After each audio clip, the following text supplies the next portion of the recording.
Hello everyone, and thank you for visiting my channel. Today I'm going to show you how I prep for my fabric art.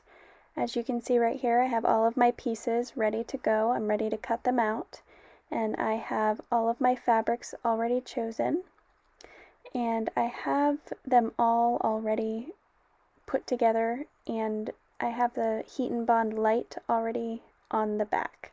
So I'm going to cut them out, and then we're going to trace all of the pattern pieces and get started.